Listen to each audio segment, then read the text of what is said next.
Hey everyone, today it's Q&A number...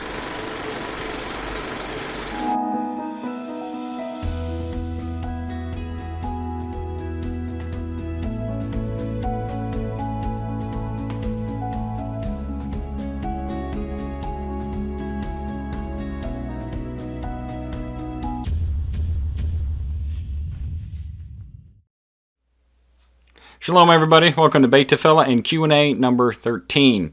If you're new to this channel, this is where I take questions that I receive via email, Facebook, maybe some YouTube comments or other things that I've replied to on social media, and I kind of put them all together in these Q&A videos.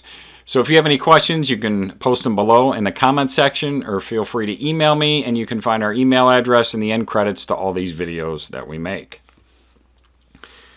Okay, this first question, I get quite a bit. Do you have a group that you speak in front of, or is it just a camera?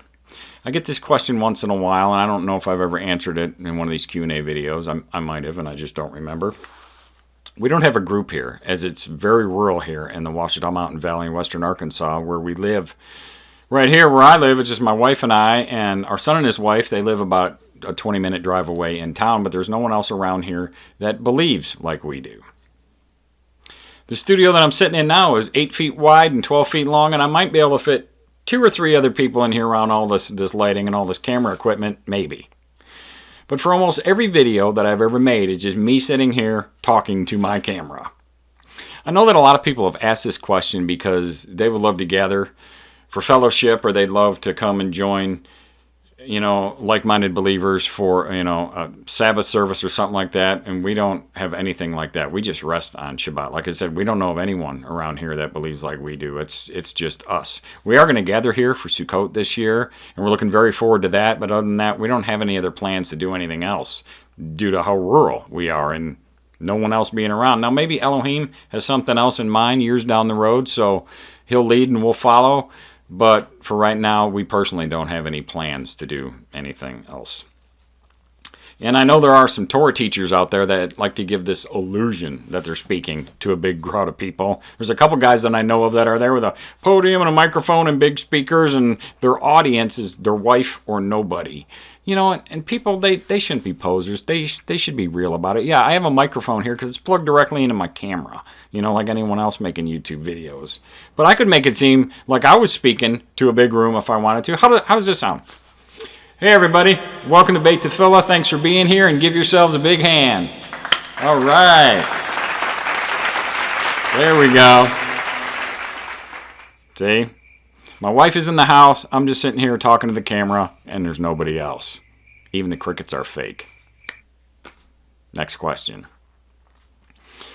I have a question on this verse, Isaiah 66:23. And it shall come to pass that from one new moon to another, and from one Sabbath to another, all flesh shall come to worship before me, says Yehovah.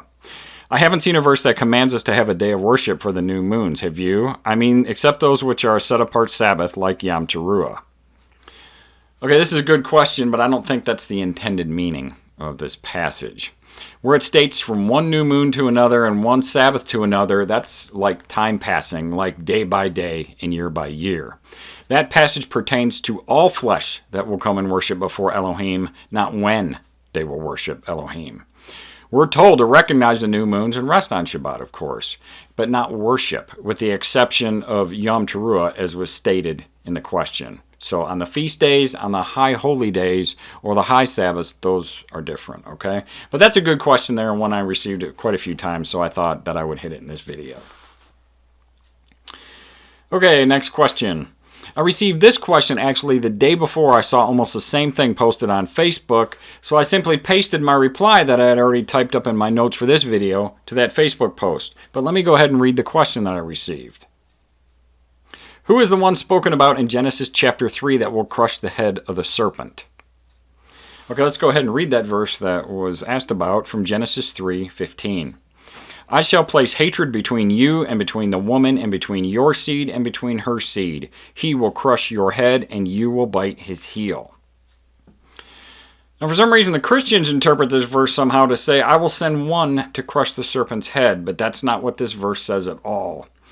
Due to Adam and Eve's sin, the earth would be cursed, just as Elohim said the earth would also bring forth thorns and thistles. That's not a prophecy either, but simply a statement of fact, like there will be pain in childbirth. That's just what's going to happen due to sin. That means that from that point forward, people would be living in a cursed world, and these curses would be there generation after generation.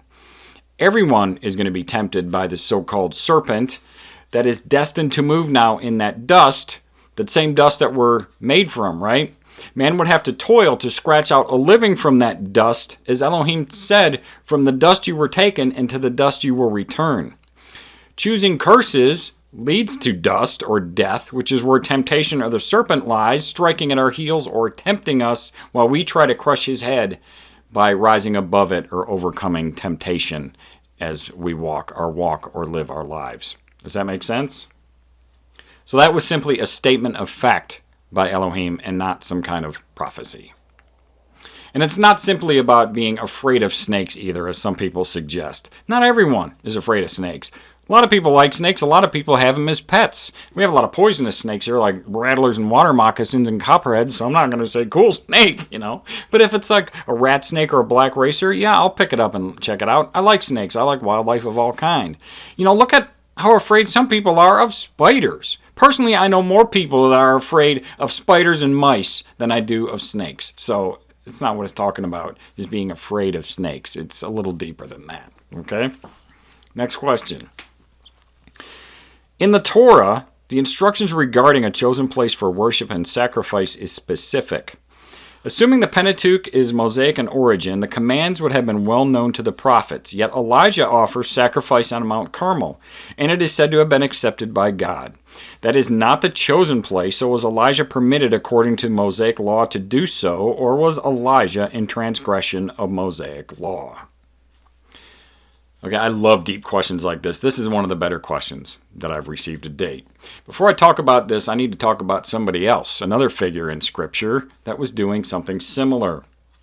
As we can read, stating in the book of Numbers, chapter 22, Balaam was a man of Elohim, and Elohim was speaking to him. But why was Balaam not traveling with the rest of the children of Israel as they were being led by Moses? A lot of people don't think about that. Don't you think that's kind of strange? Numbers 22:20. And Elohim came to Balaam at night and said to him, If the men come to call you, rise and go with them, but only the word which I speak to you, that you do. So clearly, Elohim is leading Balaam, as Balak was against the children of Israel and was trying to use Balaam to help him. Numbers 23, 1-3. And Balaam said to Balak, Build 7 altars for me here, and prepare 7 bulls and 7 rams for me here. And Balak did as Balaam had spoken, and Balak and Balaam offered a bull and a ram on each altar. Balaam then said to Balak, Stand by your burnt offering, and let me go on. It might be that Jehovah does come to meet me, and whatever he shows me, I shall declare to you. So, during this time that the children of Israel were commanded to bring their sacrifices and burnt offerings before the priests at the tabernacle, Elohim was approving of what Balaam was doing some distance away. And Elohim was speaking through Balaam, which makes Balaam a prophet of Elohim. Now, we know the children of Israel committed a grievous sin with the golden calf, and it was right after that Elohim gave the responsibilities for performing the sacrifices or burnt offerings to the Levites, as the children of Israel could not be trusted anymore with doing this themselves. They get into big trouble when they're on their own, right? And Balak was a prophet, but yet he wasn't with them. But it seems like he knew exactly how to do burnt offerings that would be accepted by Elohim, as they were accepted, and Elohim was speaking to him. So possibly he was exempt from having to bring the burnt offerings to the tabernacle. Must have been, because that's not where he was doing them. So he must have been exempt, right?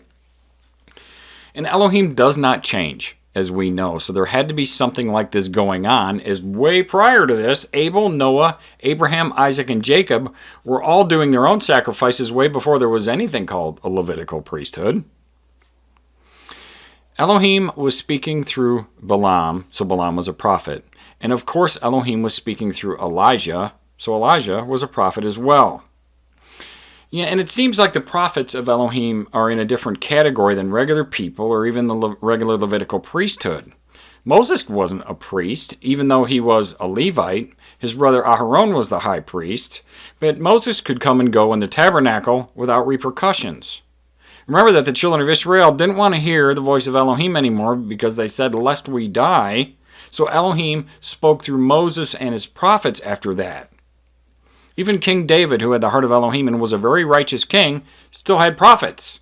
Remember the prophet Nathan and everything that went on with David and Bathsheba and the sin that he committed there? So there were still prophets that were in between Elohim and King David. Okay? Elohim's prophets are directly under Elohim. Now, as to Elijah offering a sacrifice on Mount Carmel, let's not forget that this event started out because Elohim sent Elijah there. Let's read in 1 Kings 18:1. And after many days it came to be that the word of Yahweh came to Elijah in the 3rd year, saying, Go present yourself to Ahab, and I give rain on the earth.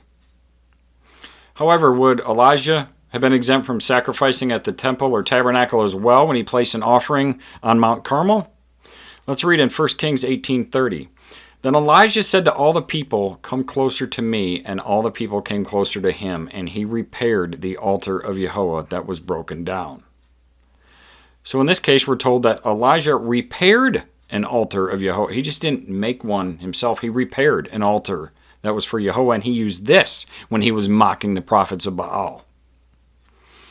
And we'll continue reading in 1 Kings 18:31-32. And Elijah took 12 stones according to the number of the tribes of the sons of Jacob, to whom the word of Yahweh had come, saying, Yisrael is your name. And with the stones he built an altar in the name of Yahweh.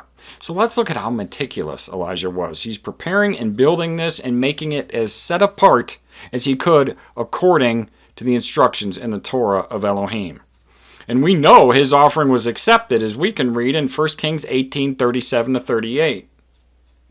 Answer me, O Yahweh, answer me, and let this people know that you are Yahweh Elohim, and you shall turn their hearts back to you again. Then the fire of Yahweh fell and consumed the burnt offering, and the wood, and the stones, and the dust, and it licked up the water that was in the trench. If that is not an example of Elohim accepting an offering on an altar, I don't know what is. So Elohim sent Elijah there, and Elijah repaired an altar of Elohim and set it apart for Elohim's commands, and the offering was accepted. One more point I'd like to make is some sources say that the year that Elijah did this was approximately 867 BC. Solomon's temple was built a short time later in 832 BC, as there was a whole lot of chaos and a lot of wicked people and wicked kings during the time of Elijah. So the tabernacle and altar of Elohim may have been destroyed at this point in time and not available to him. Okay? Or it may have been too dangerous for him to do so. Sources vary on dating these events, but I just wanted to bring that up too because some people like to talk about that. But anyway, that's an excellent question. Like I said, I love these really deep questions, and I hope I answered that well enough for you. Okay? But anyway, that's it. That's all I got for this Q&A. Thanks for watching, everybody. If you haven't subbed to our channel yet, please do so. And please give our video a thumbs up because it really helps us out with YouTube's algorithms. Thanks for all the emails, comments, and questions, everyone. Please keep them coming. A shout out and a shalom to all who are Yisrael and are scattered worldwide in the dispersion.